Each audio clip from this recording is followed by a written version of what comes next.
Tu es excellent et puissant, notre Dieu. Oh, tu es excellent et puissant, notre Dieu. Oh, oh, oh, tu es excellent. Oh, notre Dieu. Oh, tu es puissant. Notre Dieu. Nous élevons nos mains pour t'adorer et te dire nous t'aimons. Nous élevons nos mains pour t'adorer et te dire combien nous élevons nos cœurs. Oh, pour t'adorer et te dire oh, hey, je lève ma main pour t'adorer. Je lève ma main pour t'adorer. Je lève ma main pour t'adorer. Jésus, nous élevons nos mains. Lève ma main pour t'adorer. Je lève ma main pour t'adorer. Oh. Je lève ma main pour t'adorer, Jésus. Je lève ma voix. Je lève ma voix pour t'adorer. Oh, Je lève ma voix pour t'adorer. Je lève ma voix pour t'adorer, Jésus. 1 Samuel chapitre 2 verset 7. La Bible dit, l'Éternel appauvrit et il fait quoi? Il enrichit. Il abaisse et il élève. Ça veut dire que Dieu peut rendre quelqu'un pauvre. Dis-moi amen. Si tu ne reconnais pas ce que Dieu est capable de faire dans ta vie, il peut te rendre pauvre. Aussi, la Bible dit Dieu enrichit. Donc Dieu peut rendre quelqu'un riche. Amen. Dieu peut rendre quelqu'un riche. Amen. Dieu peut rendre quelqu'un riche. Et si Dieu rend quelqu'un riche, il ne faut pas le critiquer. Il y a quelque chose que la personne a fait pour que Dieu puisse rendre la personne riche. La Bible dit, il a fait quoi? Il abaisse et il élève. Il abaisse et il élève. Je prie que Dieu t'élève. Amen. Mon thème, c'est les 3 lois d'accès à une place d'honneur. Les 3 lois d'accès à une place d'honneur. Lorsque je parle des lois d'accès à une place d'honneur, je veux parler des lois qui te permettent d'être positionné. D'être positionné dans ta destinée. Amen. Qui n'aime pas les places d'honneur? Chacun d'entre nous, on veut une position d'honneur. Une position élevée. Alléluia. Amen. Lorsque je parle des 3 lois d'accès à une position d'honneur, je veux juste parler du fait que Dieu te donne une position qui te permet d'accomplir ta destinée. Une position qui te permet d'accomplir ta destinée. Alléluia. Il y a certaines positions que tu ne peux pas avoir, même si tu le veux. Mais il y a des postes, il y a des positions que Dieu a prévues pour toi et que tu dois avoir ces positions. Si tu ne connais pas les lois d'accès, tu risques d'entrer et sortir. Tu risques d'avoir la position et quoi? Et sortir. Alléluia. Chacun d'entre nous, on veut la meilleure position possible. Même dans l'église, il y a quelqu'un, il faut chercher la meilleure position possible dans l'église. Oui. Il y a des gens qui se contentent, ils viennent, ils sont rentrés à l'église, ils ne veulent pas viser le poste élevé de servir Dieu. d'être dirigeant, d'être pasteur, d'être, je dirais, chef de famille, responsable de réseau. Non. Il faut vouloir la place d'honneur.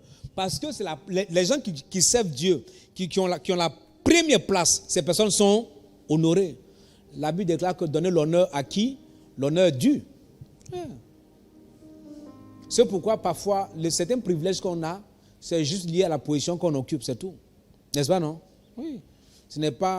Parfois, ce n'est pas juste un droit, c'est juste un privilège lié à la position. Parce que tu as payé le prix pour la position. Et Dieu veut que tu aies une bonne position. Mais aussi, il y a des lois qui te permettent d'entrer dans ces positions. Amen. Alléluia. Voyons la première loi que j'appelle la loi de ceux qui sont là avant les autres. Ou la loi de ceux qui sont là en premier. La loi de ceux qui sont là en premier. Amen. Vous savez, pour être élevé, on donne la position d'honneur à toute personne qui arrive dans une organisation en premier. Dans une entreprise en premier. Dans une église. C'est ceux qui sont en premier là qui ont la possibilité d'être élevés. C'est pourquoi, lorsque quelqu'un commence une organisation et qu'il t'invite à adhérer, la Bible dit ne méprise pas les faibles commencements. Parce que les premières personnes, lorsque la structure commence à grandir et que ça commence à prospérer, c'est à ces personnes qu'on donne la première place. Donc, ta position d'honneur est liée au fait que tu arrives en premier dans un endroit. Jean-Baptiste dit quelque chose en Jean chapitre 1, verset 30. Il dit quoi? Jean chapitre 1, verset 30. Jean-Baptiste dit, il dit, c'est celui dont j'ai dit, après moi vient qui? Vient un homme. Vient un homme qui m'a précédé. Car il était quoi? Avant. Donc entre Jésus, ça c'est Jean-Baptiste qui parle. Il parle de Jésus. Entre Jésus et Jean-Baptiste, qui était là avant qui? C'est Jean-Baptiste qui dit ici. Il dit, il était là avant moi. Donc l'honneur que Jésus a, c'est lié au fait qu'il était avant moi. La grâce qu'il a, la position de Jésus, de pouvoir, n'est-ce pas, être honoré, de pouvoir être vu, est le fait que Jésus était là avant moi. Amen. Donc il y a ce qu'on appelle la loi de ceux qui sont là en premier. Cette loi nous enseigne que partout où les gens sont là en premier, ils sont positionnés. Donc quand tu veux être positionné, il faut savoir est-ce que tu es en premier quelque part. Je ne pourrais jamais mettre quelqu'un à la tête d'une église si la personne n'est pas là en premier avec moi depuis des années. Est-ce que tu me saisis? Oui. Lorsque tu arrives dans une entreprise par exemple et on t'a recruté dans une entreprise, il faut savoir qu'il y a des gens qui sont là avant toi. Donc, lorsqu'on veut nommer un directeur, un sous-directeur, un comptable, on va choisir parmi ceux qui sont là depuis longtemps avant toi.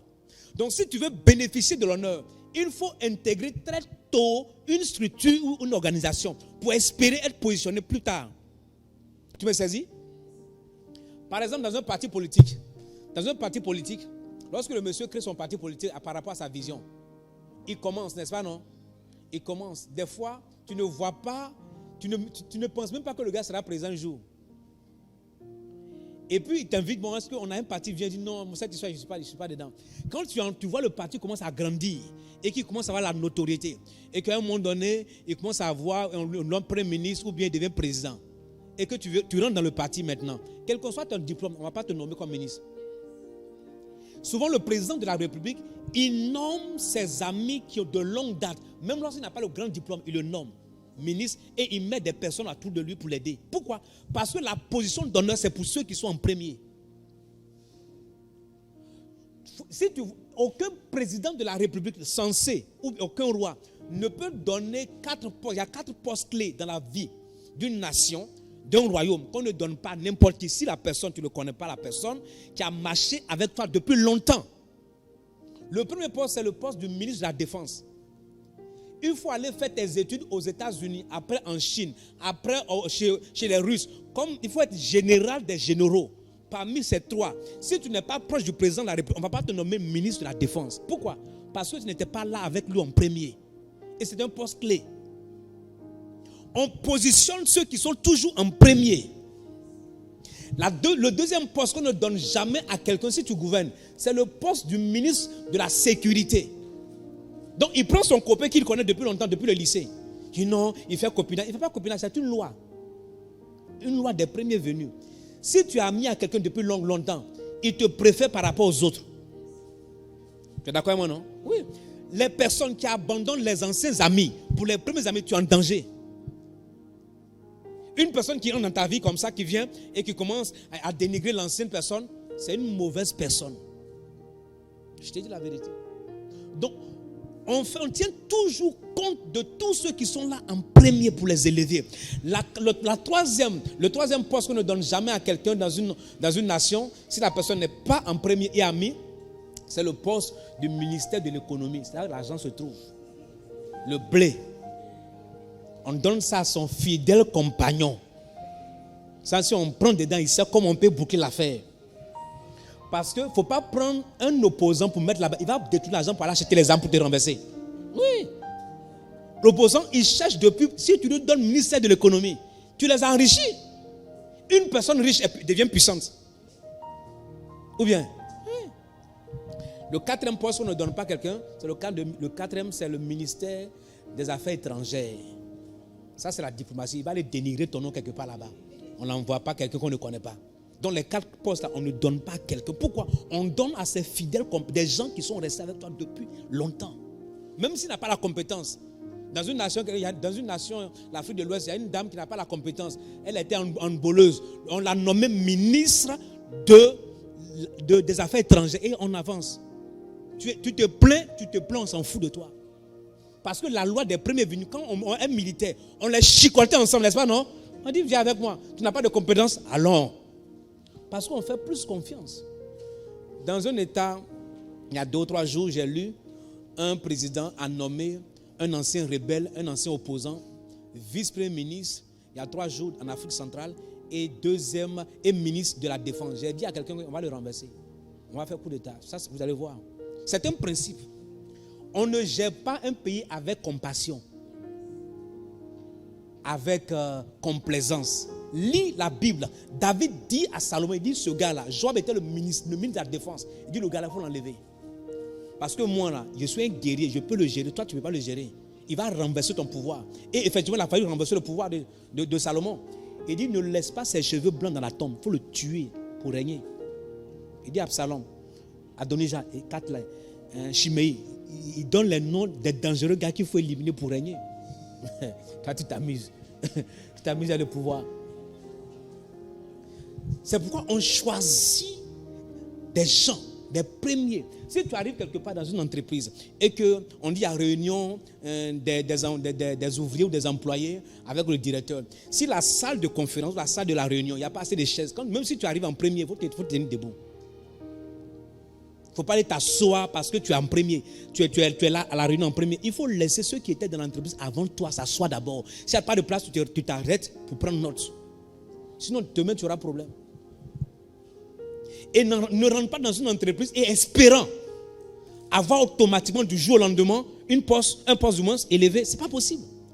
Il y a la loi des premiers venus. C'est pourquoi dans une église, quand tu fais partie de la loi des premiers venus, il faut savoir comment conserver ton poste. Parce que si on cherche des gens pour nommer et pour envoyer, on prend les premières personnes.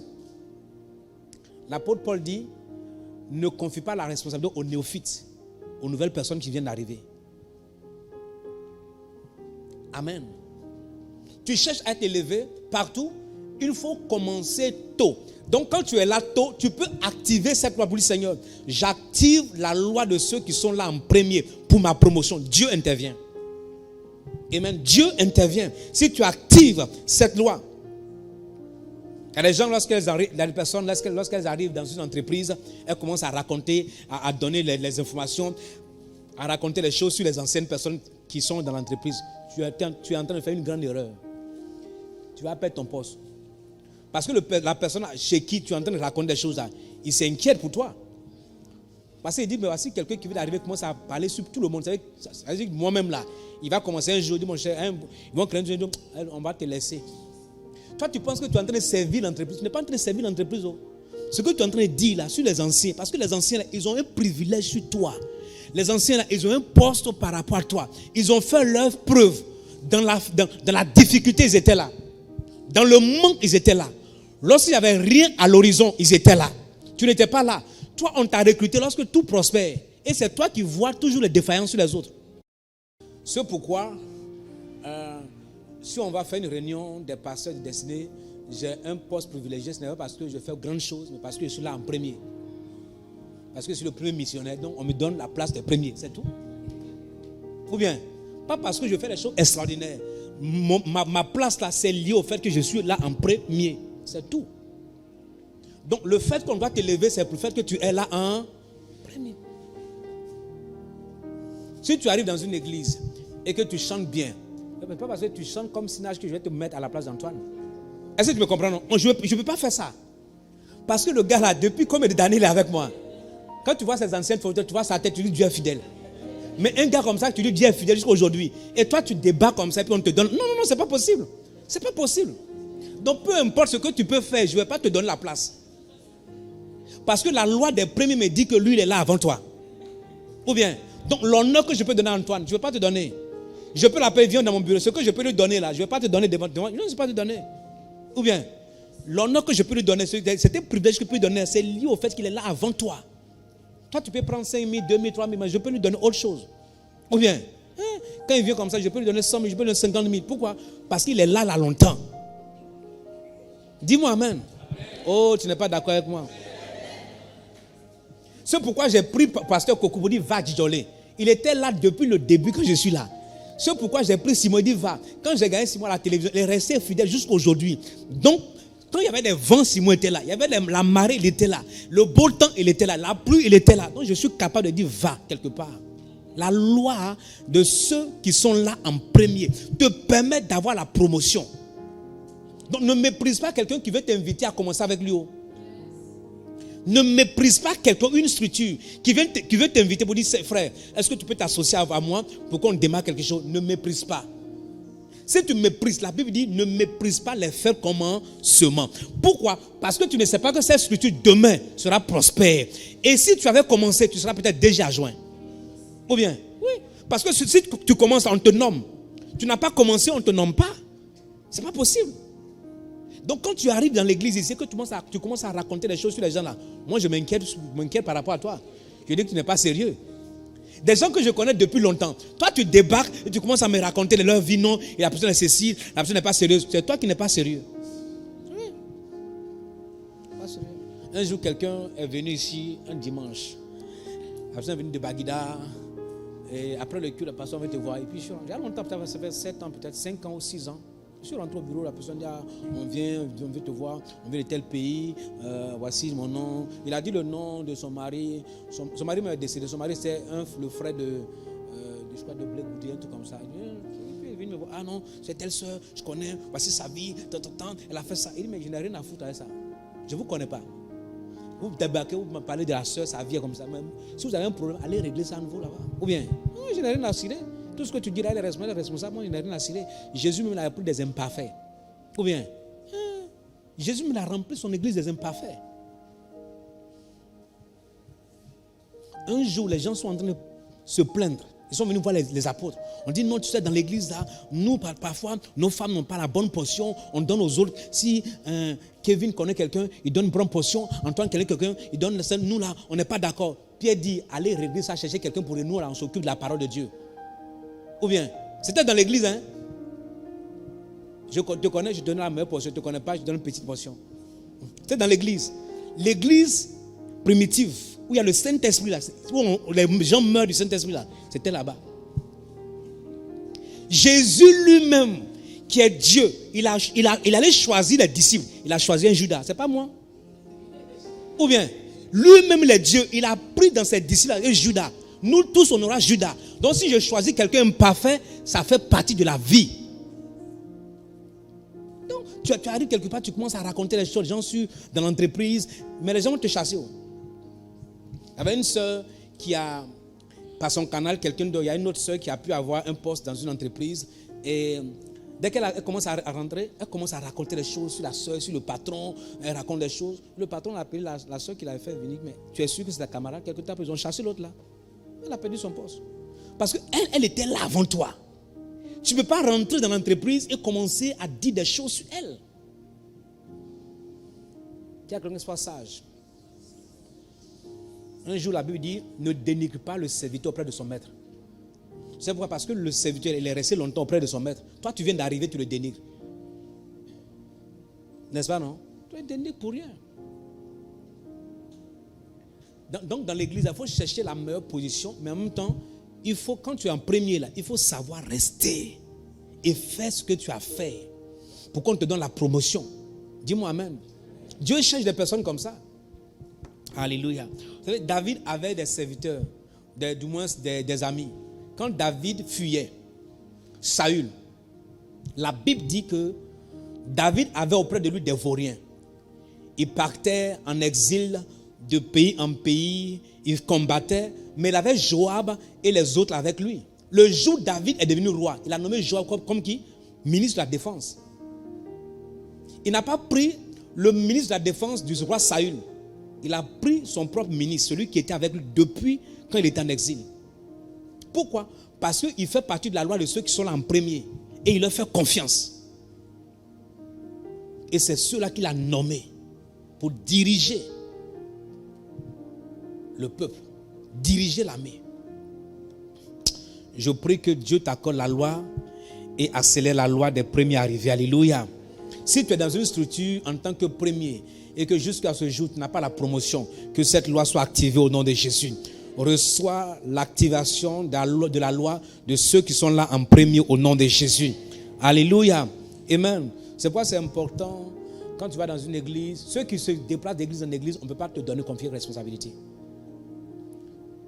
Tu ne peux pas quitter 2 ou 3 églises. C'est-à-dire que tous ceux qui quittent plusieurs églises n'ont jamais la promotion dans les églises. Il faut remarquer. Si tu as fait 5 églises, je ne vais pas te donner quelque chose ici. Et tu vas quitter, tu vas là. Parce qu'en fait, tu vas de recommencement en recommencement, en fait. N'est-ce pas, non? Tu as fait 5 ans quelque part, tu quittes. Tu vas quelque part, tu arrives, tu es nouveau. Tu fais 3 ans, tu quittes, tu vas quelque part. Tu seras toujours nouveau, on ne va pas te prendre. On prend ceux qui sont là dans la durée. La personne fait 10 ans. Dit ce gars-là, je peux faire confiance à cette personne. Oui.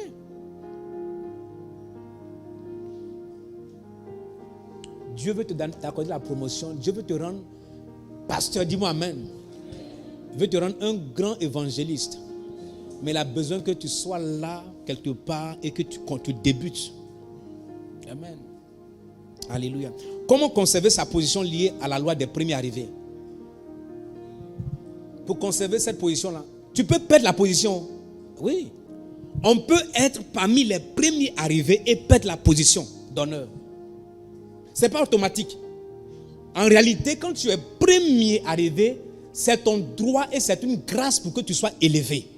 On peut t'élever, mais tu peux perdre ce privilège de la loi des premiers arrivés. C'est possible. Il y a des gens qui étaient là ici, ils n'ont jamais été pasteurs. Ou bien, il y a des gens qui étaient là avant, ils n'ont jamais été pasteurs.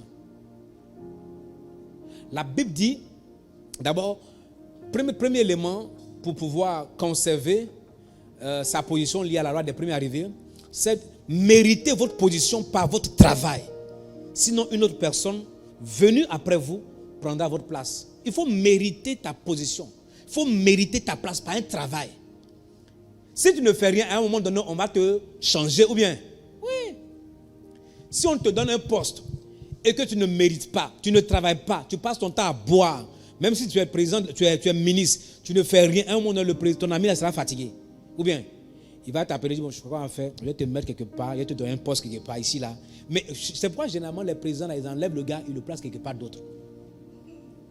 Pourquoi ils ne le chassent pas? Parce que c'est la loi. Ils en ont payé le prix ensemble. Même si ça ne fonctionne pas, ils t'enlèvent ici, et puis ils te placent quelque part d'autre. Ils disent, si la laisse, je vais mettre quelqu'un d'autre. Et va ici, va t'asseoir ici. Ça se fait, non? Beaucoup de personnes se plaignent. Il ne faut pas te plaindre. Toi, tu as fait quoi pour qu'on te mette là-bas? C'est un principe.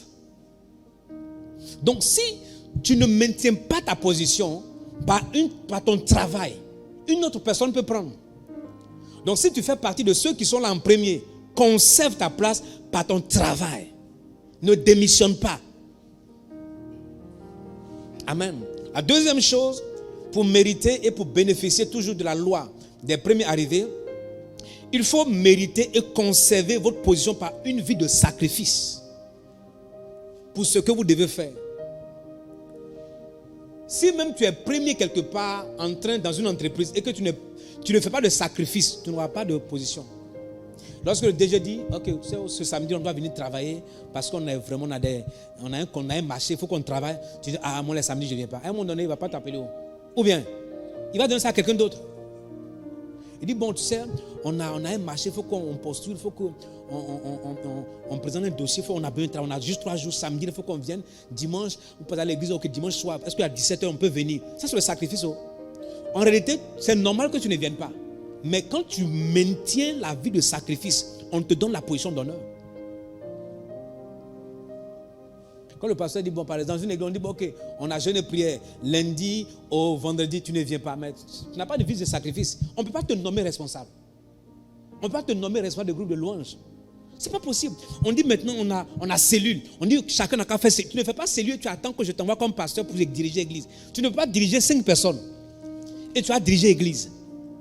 Non. Il y a ce qu'on appelle la loi du sacrifice qui te permet de maintenir ta position de premier.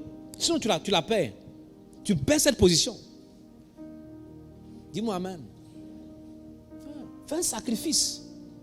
Ça te permet de demeurer là. On dit formation des leaders, tu ne viens pas. On dit telle chose, tu ne viens pas. Mais le gars là, il te regarde, il ne va pas te nommer. Amen. C'est pourquoi Jésus même, c'est le sacrifice. C'est ce qui a permis à Dieu de l'élever et de le placer à une position d'honneur. Je n'ai jamais vu quelqu'un qui fait le sacrifice pour un travail et qui n'est pas récompensé. Ça n'existera pas. Alléluia. Troisième élément pour conserver la loi des premiers arrivés, n'abandonnez pas votre place par mépris ou par négligence. Le poste qu'on t'a donné, si tu méprises, tu vas perdre. La place que quelqu'un t'a donnée, si tu négliges, tu vas perdre. J'avais un homme qu'on appelle Ésaü. Ésaü est né premier, mais il a méprisé le droit d'aînesse. Il a perdu ce privilège. Si quelqu'un te donne une position, ne méprise pas et ne néglige pas. Amen. Si Dieu t'accorde un privilège ou une position, ne néglige pas.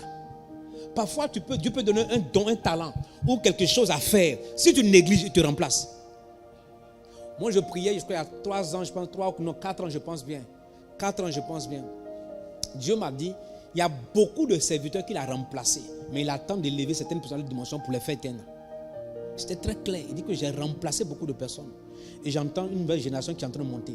J'attends quand est-ce que les personnes sont au même niveau, je vais les étouffer. Et Dieu m'a dit, c'est ce que j'ai fait pour David et Saül. Jusqu'à ce que David atteigne et que j'ai étouffé Saül. Donc, dès que tu commences à négliger ce que tu dois faire et que tu méprises la position que Dieu te donne, c'est fini. Tu vas mépriser la chair et tu fais n'importe quoi. On te donne un privilège, tu chantes et tu vas, samedi là, tu es dans boîte de nuit, tu négliges et après tu vas. Non, tu méprises la position. Tu méprises le sacrifice. Tu méprises l'autel. Tu fais n'importe quoi samedi dans la boîte de nuit avec les femmes et dimanche tu prends le micro, tu seras remplacé.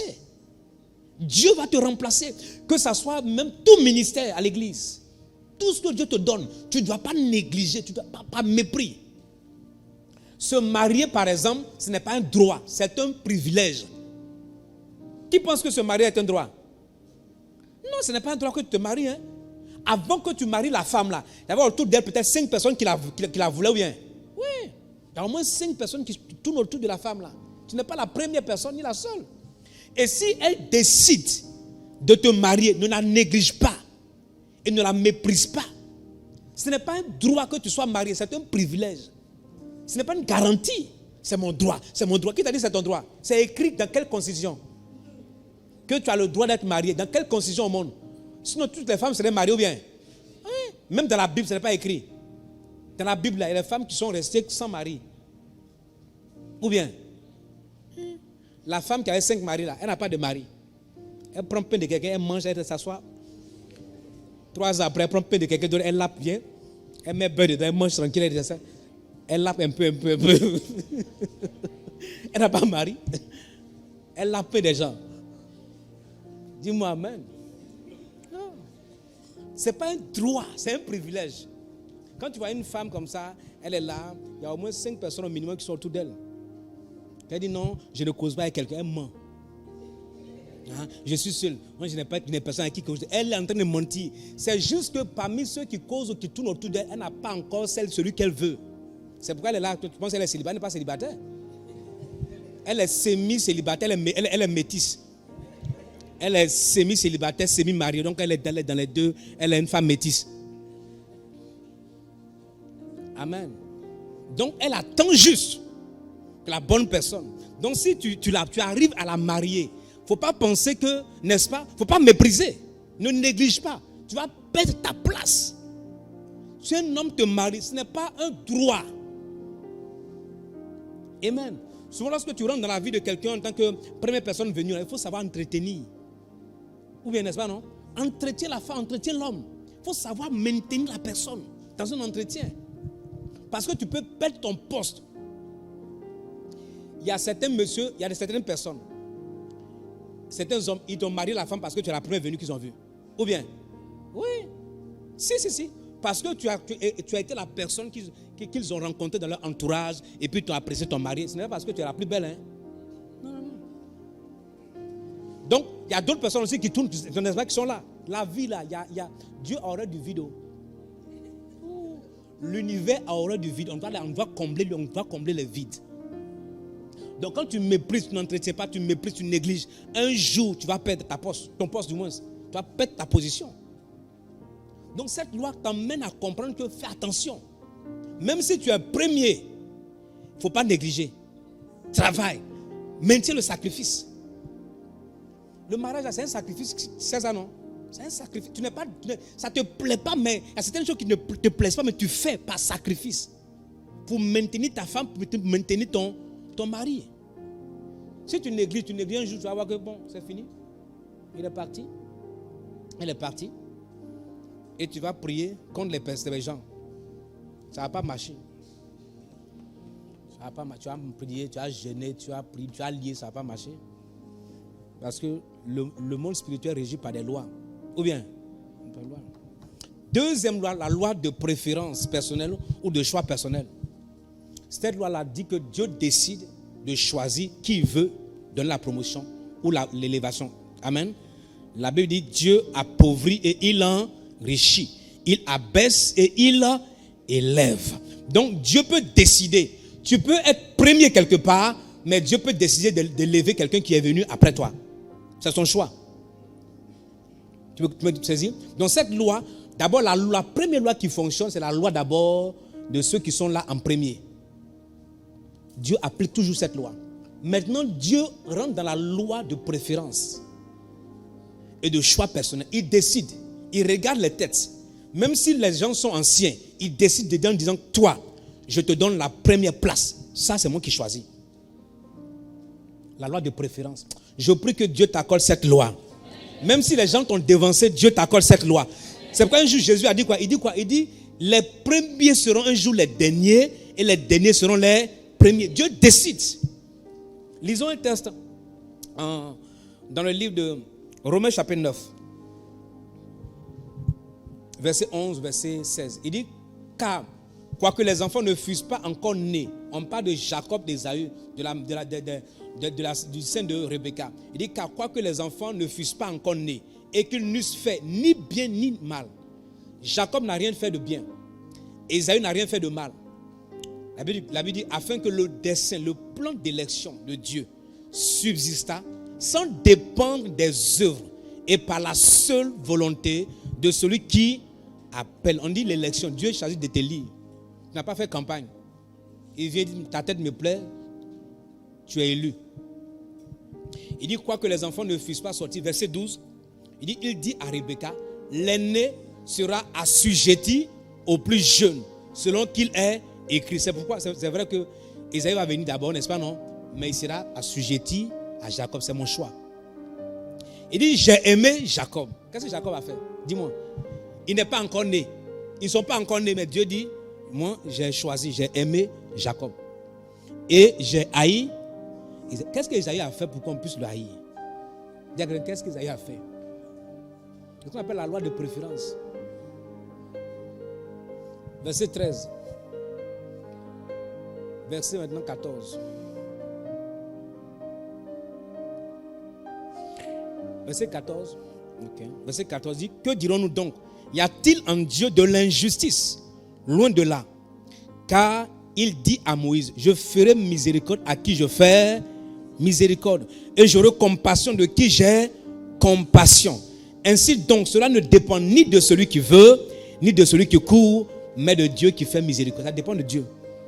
Donc la loi de préférence, Dieu te regarde et dit, toi, je te choisis. Pour te positionner.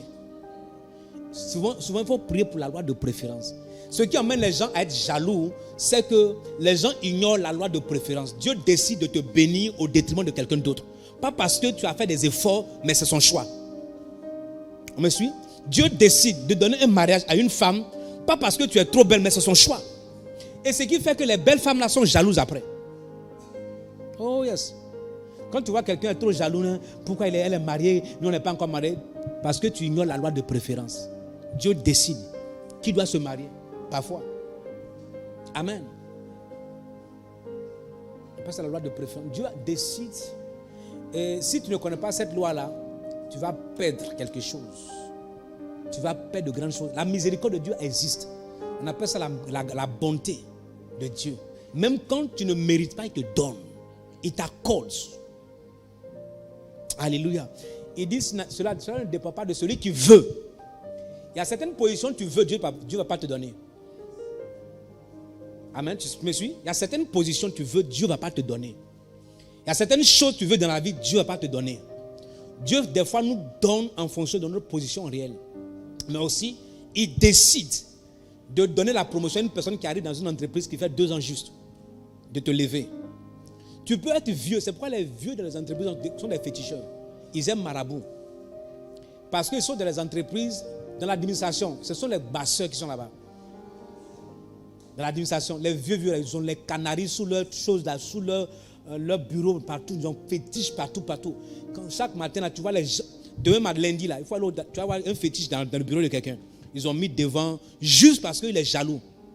Parce que le jeune homme là vient d'arriver, on lui a confié plusieurs responsabilités. Lui, ancien, il comprend que la loi des anciens n'a pas marché avec lui. Il a perdu la position de la loi de ceux qui sont venus en premier. Et la loi de la préférence a prévalu. Et du coup, la personne a été levée. Déjà, il est jaloux. Il faut qu'on le tue. Africain est trop sorcier. Ils sont méchants. Dès que tu as une petite promotion, mal de tête. Petite promotion, ton genou, tu as mal au genou, tu ne peux pas aller au bureau. Ton pied commence à enfler. Ce sont les maplao. Ils ne comprennent pas que Dieu peut choisir un enfant pour l'élever. Et ils vont commencer à monter une histoire pour te détruire ton image, pour te rabaisser. Regarde bien, écoute-moi bien. David était le 8e garçon de monsieur Isaïe. Isaïe avait 8 garçons, David était le 8e. Il y avait le premier Eliab, ainsi de suite. Mais Dieu est allé prendre le dernier par la loi de préférence et il l'a placé comme roi. Ça dépend de Dieu, ça ne dépend pas de celui qui est venu en premier. C'est pourquoi lorsque le prophète est venu, Samuel est venu, il a commencé par l'aîné. Parce que selon la loi là, c'est l'aîné qui doit être promu d'abord roi. Donc dans la loi des premiers arrivés, il appelle l'aîné. Dieu dit c'est pas lui. Lui mais il est étonné à ton affaire, je ne comprends pas. Il y a la loi de la double portion de l'aîné. Pourquoi tu dis c'est pas lui?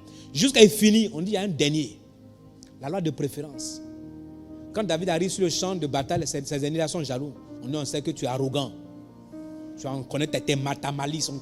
On sait que tu aimes te montrer. Mais c'est un choix. Dire à quelqu'un c'est un choix. C'est Dieu qui m'a choisi. Je n'ai pas demandé, je n'ai pas fait demande d'emploi pour être roi. Nous tous, on n'a pas demandé à être pasteur. Ou bien, on n'a pas écrit j'ai l'honneur de solliciter auprès de votre haute bienveillance le poste de pasteur de la maison de la destinée dans l'espoir d'une suite favorable, veuillez agréger toutes mes distinctions. Non, on n'a pas fait ça. Dieu choisit et il te place et il avance avec toi. On aime ta tête, il t'a choisi. On n'aime pas ta tête, il t'a choisi. C'est pourquoi les gens te combattent. Pourquoi? Parce que Dieu t'a choisi. Ce pourquoi tu es jalousé, c'est à cause de la loi de préférence. Amen. Loi de préférence. Il te donne Si tu vois les gens sont jaloux parce que Dieu t'a donné un bon mari, c'est par préférence. Amen. Par préférence. Tu as été marié par préférence, dis-moi amen. Tu as été choisi par préférence. Si par exemple, comme j'ai dit au premier, que tu veux te marier à quelqu'un, toutes les femmes là, il y a quelqu'un qui les cotise. Tu es d'accord avec moi, non? Ou bien, toutes les femmes, il y a quelqu'un qui les cotise. Souvent, elles sont mariées, les têtus qui sont derrière encore. Les têtus, leur tête noire, ils sont méchants, ils sont encore derrière, les femmes mariées. Les maplots, les sont les sorciers. Femmes mariées, les derrière encore dedans. Toutes les femmes que tu vois dans le monde, tu ne vois pas les femmes qui sont célibataires. Ces femmes mariées, tu es dedans. Amen. Et quand Dieu te permet d'être marié, il faut savoir que c'est la préférence. Et c'est pourquoi quand tu vois une femme que tu n'as pas encore mariée, il ne faut pas investir en elle. Dis-moi amen. Oh, elles ne sont pas contentes. Elles ne sont pas contentes. N'investis pas en une femme que tu n'as pas mariée. Pour commencer à donner beaucoup d'argent à une femme, il faut la marier. Il faut sécuriser d'abord. Sinon, tu seras surpris, quelqu'un doit prendre après. Tu vas faire la loi de premier arrivé, elle va faire la loi de la préférence. Et quand elle va faire la loi de la préférence, là, tu seras fâché, tu vas lier le monsieur, ça ne va pas passer. Parce que la loi de préférence est au-dessus. C'est la miséricorde, la bonté de Dieu.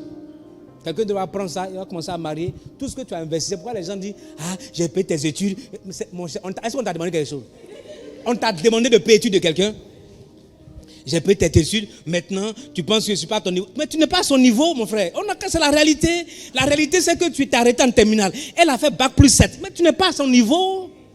Quel est le mal? Accepte que tu n'es pas à son niveau. Même si tu as payé ses études, c'est normal qu'elle choisisse quelqu'un qui est à son niveau. Parce que tu ne l'as pas marié avant de faire. Il faut la marier, il faut l'enceinter 3 fois.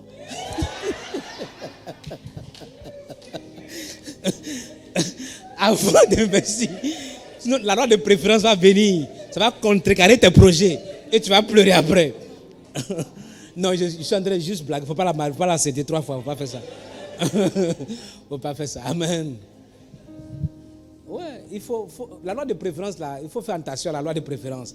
On peut te choisir au détriment de quelqu'un d'autre, même si tu es premier venu. Ou bien, tu vas dire non, depuis moi, je suis en train de dire, je vais te marier, tu ne m'as pas choisi, tu as choisi l'autre là. Mais c'est la loi de préférence. Vous savez, les femmes, elles décident qui elles veulent marier. À un moment donné. Mais après, là, tu ne décides plus.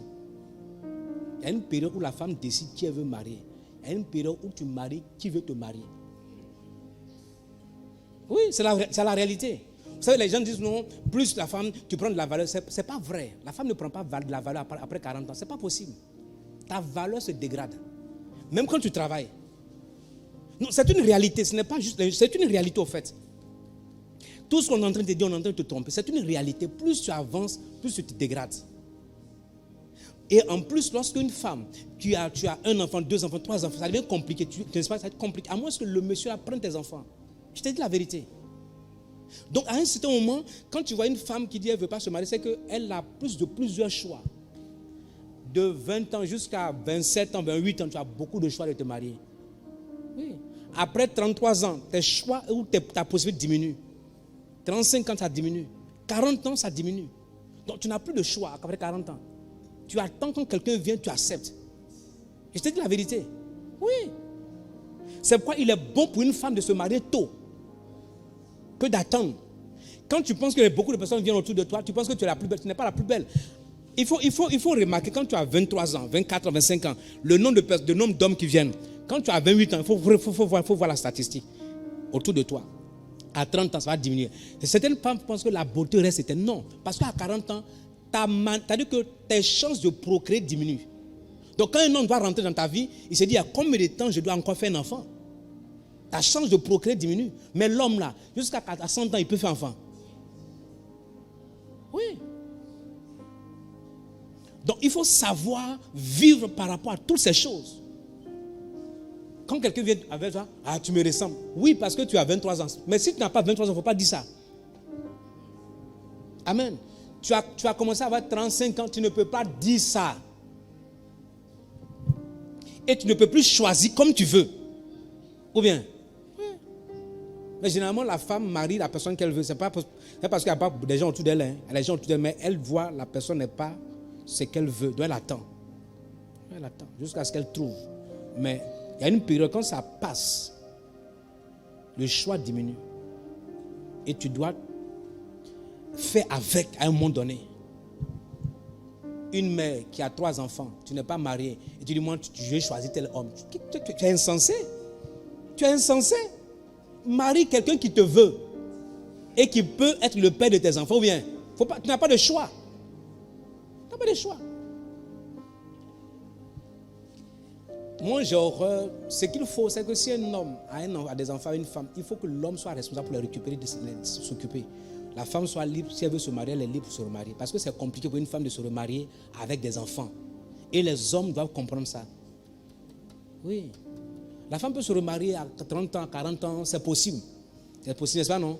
Mais vous savez, l'homme n'a pas envie d'avoir trop de charges avec lui, avec une femme, avec des enfants. Mais quand elle est seule, il peut la marier. Donc tous ceux qui ont fait des enfants et des femmes qui n'ont pas prendre, doivent prendre vos enfants. Tous ceux qui sont dans l'église, c'était une femme, tu as fait enfant, tu n'as pas pris ton enfant, va le chercher. Dis-moi amen. Pour que la femme là ait la possibilité de se remarier tranquillement. Alléluia. Bon, ce n'est pas mon message, elles ne sont pas d'accord. Alléluia. La loi de préférence va choisir Joseph. Le premier-né, c'est Ruben. C'est la loi de premier arrivé. Mais Joseph était le 11e garçon. Et Dieu décide de choisir Joseph, de l'élever. Le choix personnel. Joseph n'a rien fait. Dieu il donne un rêve à Joseph. Il dit, je vais t'élever. Tu seras élevé. Qu'est-ce que Joseph a fait? Rien. C'est un choix. La loi de préférence. Amen. Souvent, ce qui t'emmène à avoir beaucoup d'ennemis autour de toi, c'est que Dieu t'a préféré, c'est tout. Il y a certaines personnes qui sont d'une beauté naturelle. N'est-ce pas, non? L'erreur que des gens font, c'est que lorsqu'on voit qu'une femme est belle ou bien un homme est beau, on pense qu'il court après les femmes. Souvent, les hommes pensent que les femmes pensent comme ça, n'est-ce pas, non? Quand on voit une femme belle, on dit la femme là, elle doit chercher beaucoup de garçons. C'est pas vrai. C'est dans ton esprit, c'est toi qui es comme ça. Comme tu es comme ça, tu penses que tous les hommes, toutes les femmes sont belles, elles vont chercher garçons. Non, c'est pas faux. Parfois les gens voient, dès qu'ils voient un homme un peu bon, on dit, l'homme là, il doit avoir beaucoup de femmes. Non, c'est parce que tu ne comprends rien de la vie. Comme toi, tu es un coureur de jupons, tu penses que tout le monde est comme toi. Non. C'est une loi de préférence. Dis à quelqu'un, tu as des ennemis que tu ne sais pas où. Parce que Dieu t'a choisi juste. Amen. Dieu t'a choisi juste. Lisons un texte, Deutéronome 7. Deutéronome 7. Il dit, ce n'est pas, verset 7 au verset 9, il dit, ce n'est point parce que vous surpassez en nombre tous les peuples que l'Éternel s'est attaché à vous et qu'il vous a choisi. Donc ce n'est pas parce que vous êtes nombreux que Dieu vous a choisi. Car vous êtes le moindre de tous les peuples, vous ne méritez pas. Mais, parce que l'Éternel vous aime, parce qu'il a voulu tenir le serment qu'il avait fait à vos pères, l'Éternel vous a fait sortir par sa main puissante, vous a délivré de la maison de servitude, de la main de Pharaon, roi d'Égypte.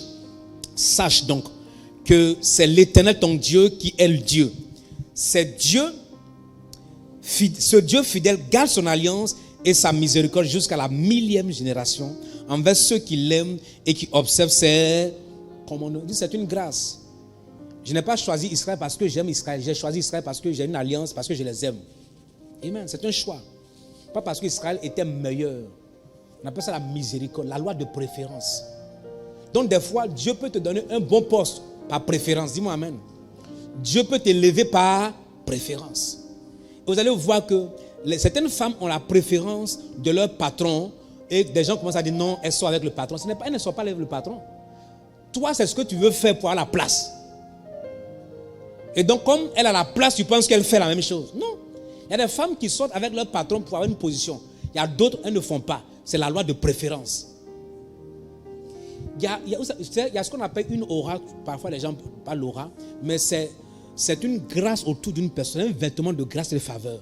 Quand tu arrives quelque part, les gens t'admirent et les gens t'acceptent. Les gens te préfèrent. Ils sont disposés à t'aider. Et ça fait partie de la loi de préférence. Un jour, quelqu'un a dit quelque chose il y a longtemps, il y a maintenant 3 ans, 4 ans. Pourquoi moi je suis ton frère? On ne m'a pas fait comme ça, on a fait ça au pasteur. Tu vois, non? Quelque chose qui t'appartient pas, ce n'est pas pour toi.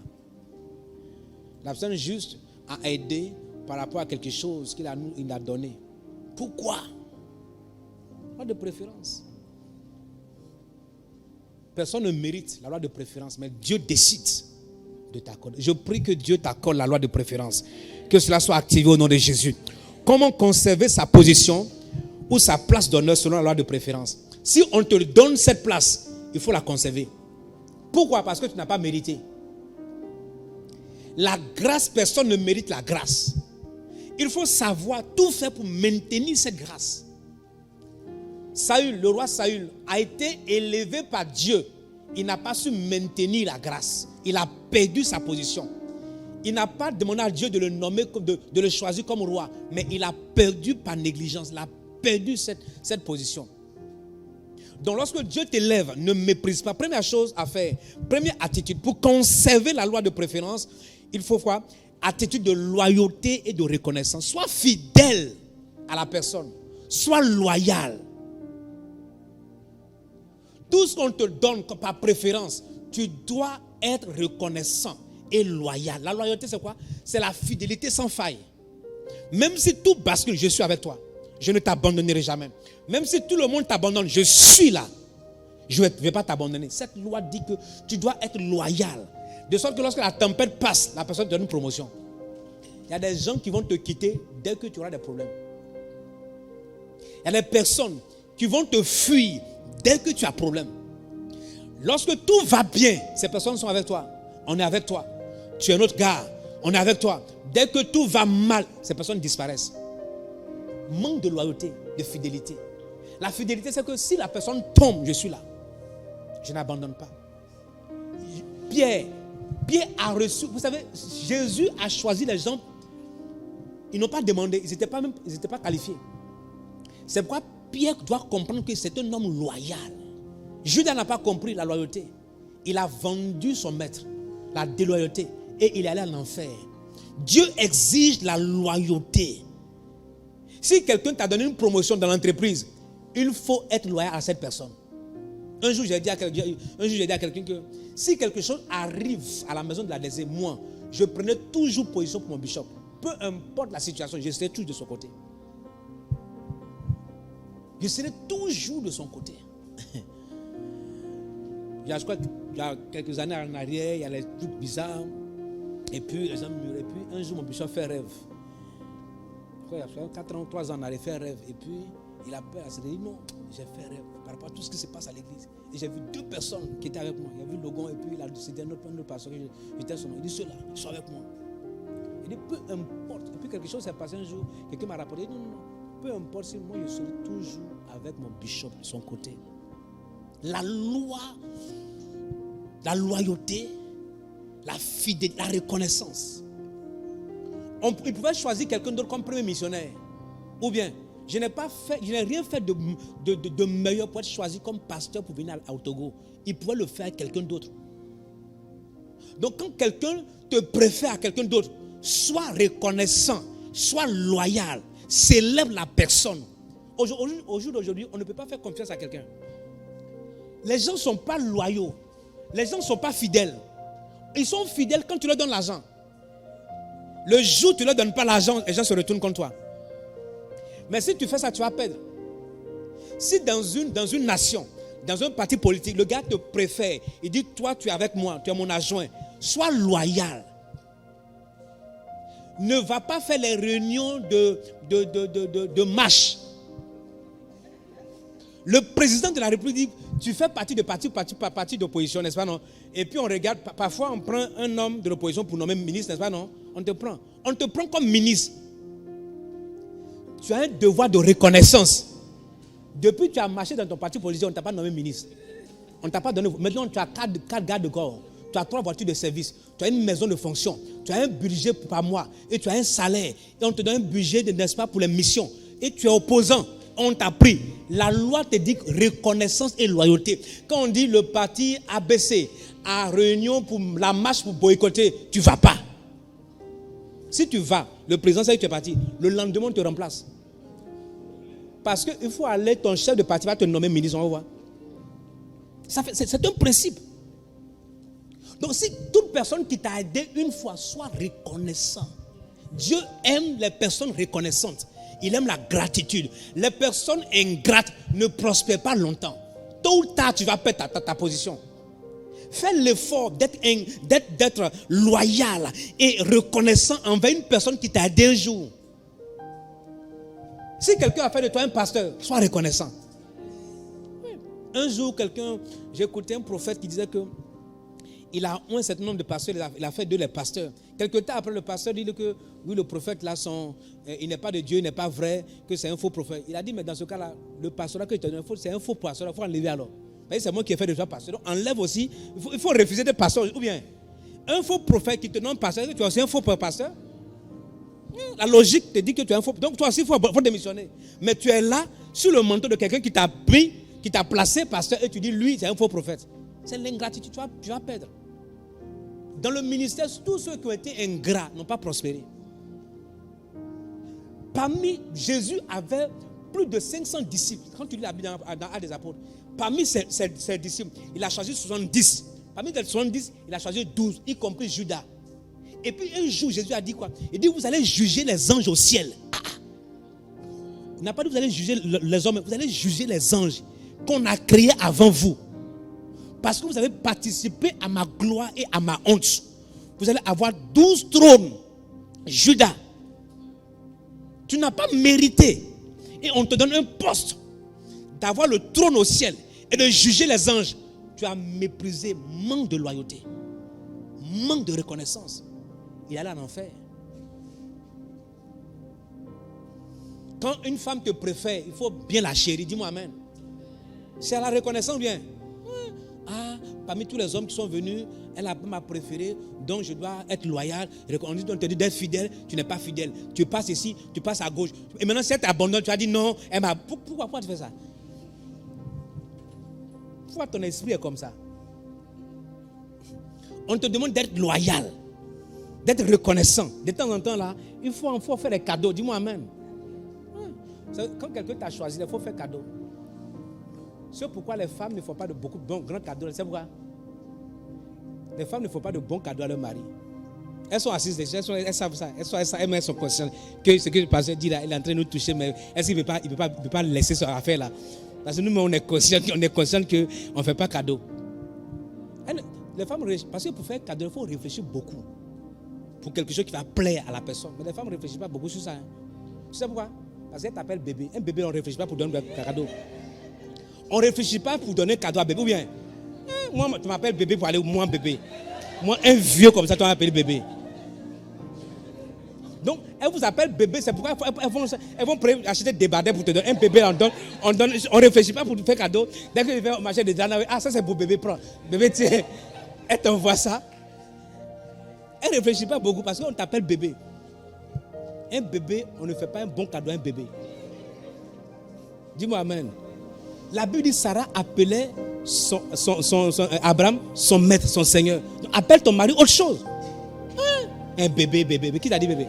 Un vieux comme ça, tu l'appelles bébé. C'est pourquoi on te méprise, on t'appelle bébé. Un bébé là, on le méprise. À partir d'aujourd'hui, les hommes refusent d'être appelés bébé. Dis-moi amen. Je refuse d'être appelé bébé. Alléluia. Deuxième, ne jamais oublier que Dieu ou quelqu'un vous a préféré au détriment d'une autre personne. Ne jamais oublier les bienfaits de Dieu ou de la personne envers vous. Donc, il ne faut pas oublier Dieu. Il ne faut pas oublier la personne. Quelqu'un t'a fait un bien jour, reconnais ça au moins. Reconnais ça. Je ne vais pas oublier. C'est pourquoi chaque fois Dieu dit, n'oublie jamais. L'homme a tendance à oublier. Il faut faire 10 bonnes actions pour une personne. Faire une mauvaise action. La personne va retenir une mauvaise action. Elle va oublier toutes les 10 bonnes actions. L'homme a tendance à oublier. Raison pour laquelle toujours Dieu revient, toujours dit, n'oublie jamais. N'oublie pas. Ceux qui oublient ne prospèrent pas. Tu vas mal finir si tu oublies. Si quelqu'un un jour t'a donné une position, t'a béni, tu oublies. C'est pourquoi les enfants qui oublient leurs parents ne réussissent pas. Un enfant qui oublie son père, qui oublie sa mère, qui oublie ce que ses parents ont fait, ne peut pas prospérer dans la vie. Tu vas te débrouiller, tu vas mourir. Et quand tu combats, tu ne respectes pas tes parents, tu ne vis pas longtemps. Moi, je prends plaisir à être là pour ma mère. Mon père est décédé depuis longtemps, quand j'étais en première. Mais je prends plaisir quand je vais. Je m'assois, je masse ses pieds. Je frotte, je vais acheter les médicaments. Je reviens, je m'assois, je masse ses pieds. Elle dit, quand tu masses ça c'est bien. Ça me fait du bien. Je fais ça. C'est qu'elle me blague comme ça. Mais elle aime que je masse ses pieds. Mais alors que je ne suis pas là, mes soeurs sont là-bas. Mais quand je viens là, elle refuse ma soeur masse ses pieds. Quand elle vient là, je vais masser ses pieds. Elle dit, quand tu fais ça là, ça me brûle un peu. C'est calme. Et après, tu vois, mes pieds là deviennent très bien. Et ça, je m'assois là, je masse. Même mercredi, avant que je vienne, je suis allé masser encore ses pieds. J'ai mis pommade, j'ai massé ses cheveux. Elle savait que jusqu'à 20h, puis je suis rentré. Elle m'a appelé même hier. Il faut prendre pourquoi? La reconnaissance. Elle a souffert pour t'avoir. Elle a payé le prix pour que tu aies telle position. Chaque fois, elle dit, je me mets à genoux pour prier pour toi, pour que Dieu te bénisse. Elle a payé le prix. Donc la reconnaissance, n'oublie jamais tes parents. Des fois, un parent ne peut pas pleurer. Des fois, les parents, les hommes ne pleurent pas. Mais tu ne connais pas la douleur qu'il a. Il saigne. Il dit, qu'est-ce qu'il faut faire pour aider les enfants? Qu'est-ce qu'il faut faire pour que je puisse leur donner? Il saigne. Mais la reconnaissance, tout ce qu'il te demande, c'est n'oublie jamais. N'oublie jamais. N'oublie jamais. Fais l'effort de ne pas être en conflit avec tes parents. N'oublie jamais. Sinon, tu vas détruire ta vie. Peu importe l'intelligence que tu as, tu ne vas pas réussir. C'est un principe. Tu ne pourras jamais réussir, même si tu es intelligent. Dieu n'aime pas ceux qui oublient le privilège, la loi de préférence. La dernière loi, c'est la loi de la proximité. Appelons la loi de la proximité et de l'intimité spirituelle. Dieu élève ceux qui sont proches de lui, ceux qui aiment Dieu, ceux qui prient, ceux qui sont dans sa présence. Si tu as une intimité spirituelle avec Dieu, Dieu va t'élever tôt ou tard. Il va te donner une position d'honneur. Tu ne peux pas servir Dieu. Tu ne peux pas prier, jeûner et entendre la voix de Dieu et ne pas être élevé. Dans nos églises, on a des hommes d'affaires, des femmes d'affaires, des personnes qui travaillent, qui ne sont pas proches de Dieu. Ils n'ont aucune intimité. Il y a des hommes mariés, des hommes et des femmes mariés, mais qui n'ont pas d'intimité. C'est ça? C'est-à-dire que ces personnes sont étrangères l'une envers l'autre. Ils cohabitent dans la maison, mais ils ne comprennent pas, ne savent pas qui est l'autre. La loi de la proximité, de l'intimité. L'intimité, ce n'est pas juste sexuel, hein? C'est aussi spirituel, c'est aussi connaître la personne. Tu peux être assis et tu vois le visage, tu sais quelque chose que comme la personne, n'est-ce pas, non? Oui, tu peux savoir. Parce que tu es plus intime. Quand tu es intime de Dieu, tu peux entendre la voix de Dieu facilement. Dieu peut t'élever facilement. Il peut te positionner facilement. Donc cette loi dit que quoi? Si tu es proche de quelqu'un, la personne t'élève. Un ami d'un ministre qui collabore avec lui, qui est toujours là avec lui, il va te confier des missions. N'est-ce pas? Le jour où le ministre part en mission, il va te dire, il faut avoir une mission pour moi. Parce que tu es plus proche. La loi de la proximité. Jésus a choisi ses disciples pour les avoir avec lui. Et parmi les disciples, disons, on va voir parmi les disciples, pourquoi Jésus, lorsqu'il est ressuscité, est venu vers Pierre. La Bible dit, en Matthieu chapitre Marc, d'abord lisons, avant de venir, lisons Nombre chapitre 16, verset 9. Laisse-moi te dire une chose quelque part ici. Il dit, est-ce de trop peu pour vous que le Dieu d'Israël vous ait choisi dans l'assemblée d'Israël, en vous faisant approcher de lui. Donc, Dieu vous a choisi, vous fait approcher de lui pour que vous soyez employés au service du tabernacle de l'Éternel. Donc, quand Dieu te choisit, il te rapproche. Tu dois être proche de Dieu. Pourquoi? Pour le servir. Donc, ne méprise pas cela. Et tous ceux que Dieu choisit, qui sont proches de Dieu, Dieu les rend prospères. Les Lévites sont dans la nation des personnes qui ne travaillent pas. Donc, lorsqu'on partageait les terres, on n'a pas partagé les terres aux Lévites. On a partagé à tout le monde sauf les Lévites. Et Dieu dit quoi? Que les dîmes, les offrandes, les sacrifices viennent chez qui? Les Lévites. Et donc, quand on vient faire offrande, on donne aux Lévites. On fait sacrifice, on donne aux Lévites. Et il y avait 12 tribus, n'est-ce pas, non? 12 tribus. Il y a une tribu, la tribu de Lévi, qui ne travaille pas. Mais il perçoit la dîme.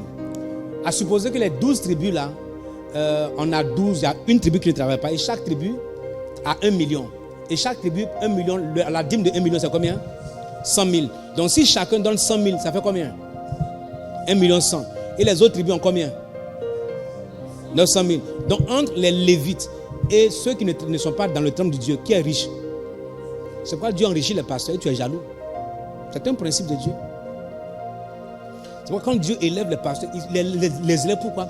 Parce qu'ils sont proches de lui. Et donc il se préoccupe qu'eux, ils sont en bonne santé, ils sont prospères, il leur donne tout. C'est un principe. Si le pasteur comprend ce principe, lui aussi de la dîme qu'il donne, la dîme de la dîme. Amen. Voilà comment Jésus a traité ses disciples et comment il les a rapprochés de lui. Matthieu chapitre 10, verset 2. On dit, voici les noms des 12 apôtres. Le premier c'est qui? Matthieu chapitre 10, verset 2. Le premier c'est qui? Affiche-moi. Matthieu chapitre 10, verset 2. On dit, voici les noms des 12 apôtres. Le premier, Simon, appelé Pierre et André. André, par exemple, est devenu disciple de Jésus plus tard. André était disciple de Jean-Baptiste. Et lorsque Jean-Baptiste a vu les disciples et Jésus passer, il dit, voici l'agneau de Dieu qui ôte le péché du monde.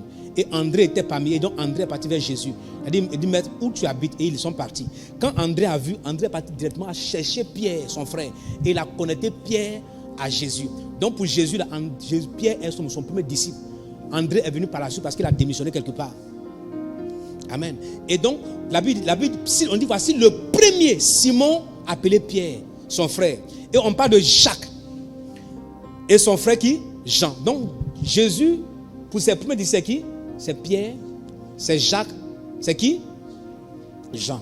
Chaque fois que Jésus va quelque part, il va où avec, il va avec qui? N'est-ce pas? Lisons Matthieu chapitre 17, verset 1 à 2. On dit, 6 jours après, Jésus prit avec lui Pierre, Jacques et Jean son frère. Il les conduisit à l'écart sur une haute montagne et il fut transfiguré. Donc, quand Jésus même partait sur la haute montagne, il est parti avec Pierre, Jacques et Jean. Lorsque Jacques a été tué dans l'Acte des Apôtres, il restait qui? Pierre et Jean. Raison pour laquelle quand Jésus veut révéler la fin des temps à quelqu'un, il est allé voir Jean. Il n'est pas allé voir Nathanaël, ni Matthieu, ni Thomas, non, il est allé voir ceux qui sont plus proches de lui. Quand tu lis Marc chapitre 14, quand Jésus partait au jardin de Gethsémani, il est parti avec les 12. Et quand il va dans le jardin, il laisse certains, il prend 3. Il prend Pierre, Jacques et Jean avec lui quelque part. Et lui, il avance, il commence à prier. Quand il revient, les gens sont endormis. Il parle à Pierre, il dit, mais pourquoi toi aussi tu dors? Toi, Jacques, Jean, vous ne pouvez pas dormir. Les autres là, je ne compte pas sur vous là, je compte sur vous. Vous êtes plus proches. C'est pourquoi Jésus peut, quand il ressuscite, il va voir qui? Il va voir Pierre. Il dit, Pierre, je te confie mon église. Paie mes brebis. Paie mes agneaux. Amen. Et quand on devait aller dans le jardin, Pierre est parti vendre quelque chose, l'acheter épée. Jésus dit, il se peut que cette nuit je serai plus. Pierre dit, non, ça ne va pas arriver. Laisse-moi aller à la maison, je reviens ici. Ils vont connaître qui est Pierre. La Bible, il a vendu quelque chose, il a pris, il a acheté l'épée. Et puis Jésus dit, non, celui qui tue par l'épée va périr par l'épée. Il dit, ton affaire, il faut laisser ici. Affaire de périr par l'épée, nous tous, on va aller jusqu'au bout aujourd'hui. Quand ça chauffait, Pierre a coupé l'oreille de quelqu'un. Ça veut dire que Pierre était proche de Jésus. Il voulait le prendre, paf, arrête ça. Et Jésus a pris encore l'oreille là pour régler son affaire. Collé. Quand il a collé, la Bible, les autres ont fui. Ils étaient où? Ils ont fui. Il y avait un, quand tu lis la Bible, il a laissé son caleçon. Bon, je ne sais pas à quel moment son caleçon est sorti, mais il était terrible. Il a dit qu'on a attrapé son caleçon, il a fait sa fuite, il est sorti dedans. Tout nu, il a commencé à regarder, il est parti, il a laissé Jésus. Comment tu peux porter ton caleçon, on arrache ça. C'est-à-dire qu'on l'a tapé quelque part là, il s'est défait, fiou. Il dit, cette histoire, je ne vais pas, on va m'attraper, je m'en vais. Il a détalé, il est parti. Pierre est parti jusque dans le palais. Voir chez Pilate, chez Hérode, il était là. Même s'il a régné, il était là. Il était là. Il a payé le prix. Quand Jésus sort, il dit, paie mes brebis, paie mes agneaux, prends soin de mon église, parce que tu étais là. La proximité permet qu'on te confie la responsabilité et on t'élève. Quand tu es proche de Dieu, Dieu t'élève. Dieu ne communique jamais ses pensées aux gens qui ne sont pas proches de lui. Et Dieu, aucun homme ne peut t'élever si tu n'es pas proche de la personne. Il y a certaines choses, certaines missions, je ne peux pas confier aux gens si tu es loin de moi ou bien. Il y a certaines missions, certaines choses que Hikmat fait, parce qu'elle est proche de moi. Elle connaît ma pensée, elle peut payer les salaires sans que je ne sois là. Elle peut payer les salaires, elle peut aller payer les impôts. Pourquoi? L'argent de l'école, même parfois, je le connais. Je ne sais même pas si ça rentre, ça ne rentre pas. C'est elle qui gère.